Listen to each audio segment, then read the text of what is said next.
आज नवीन निवास आम जो जाइलु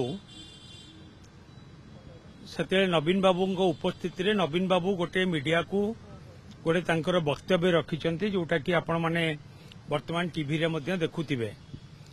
नवीन बाबू वक्तव्य बा वार्ता या थिला कि बिजु जनता दलर नेतृवृंद माने जेहेतु आमर एते बड़ पार्टी ऑफिस शंख भवन रही शंख भवन रे बसिकी तांको दलीय कार्यक्रम आलोचना करंतु। द्वितीय कथा थिला कि प्रभात त्रिपाठी विषय रे से कही कि प्रभात त्रिपाठी बिजु जनता दलरू एक्सपेल होती जहाँ को ऊपर चिटफंड रो आलिगेशन थिला एवं से आम दल रे नाहंती। तृतीय कथा होची श्री भी के कार्तिकेन पांड्यान श्री कार्तिकेन पांड्यान जे सरकार रे रही कि अनेक भल काम करिसंती किंतु से 10 मास हैला बिजु जनता दल रे कोनोसी कार्यक्रम रे नाहंती एवं तांकु नै कि कोनोसी चर्चा बा आलोचना न हवा उचित। कार्तिक पांड्यान 10 मास हैलानी दल रे नाहंती एवं दलीय कार्यर कोनोसी दलीय कार्य सहित संपृक्ति तांकर नाही तेणुक तांकु नै कि कोनोसी प्रकार आउ चर्चा न हवा उचित। ये थिला हमर प्रिय नेता पूर्वतन मुख्यमंत्री बिजु जनता दल राज्य सभापति श्री नवीन पट्टनायक आज तांकर वार्ता एवं मु भाबुची कि ए वार्ता निश्चित भाव में सारा ओडिशार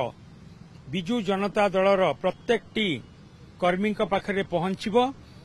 एवं बिजु जनता दल को आगामी दिन में आमे आहुरी मजबूत करी गढ़ी तोलिबा पई समस्ते आमे एकाठी मिसिकी काम करिबा। ओडिशार लोकंक पई जो आवश्यकता रही ओडिशा लोकंकर जो समस्या रही आज बीजेपी सरकार रे आईन श्रृंखला परिस्थिति हो बा जो विकासमूलक काम हो बा रंग परिवर्तन कथा हो बा जो टंका व्यवस्था करी जाइतिले नवीन बाबू ताकू केवल खर्च करिवार व्यवस्था हो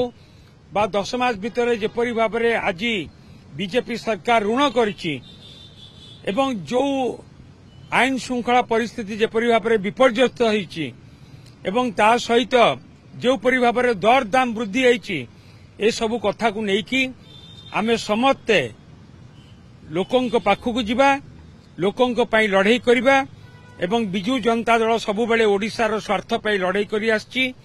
एवं बिजु जनता दल लोकंक स्वार्थ पई सबु बेले लड़ाई करछि ओडिशार स्वार्थ पई लड़ाई करछि। हमर ए लड़ाई आगामी दिन में जारी रहिबो। आपण अपेक्षा करंतु ए सबु संपर्क रे आमे सचेतन अछु एवं आमर प्रिय नेता उचित समय उचित पदक्षेप नेबे एवं आज जो वार्ता देइचंती निश्चित भाव में समस्त मन भितर जो प्रश्न थिला से प्रश्न निश्चित भाव में दूरेइबो क्लियर हबो एवं आमे समस्ते आगामी दिन में ओडिशार स्वार्थ पई समस्ते ओडिशार प्रत्येकटी कोण अनुकोणर समस्ते आमे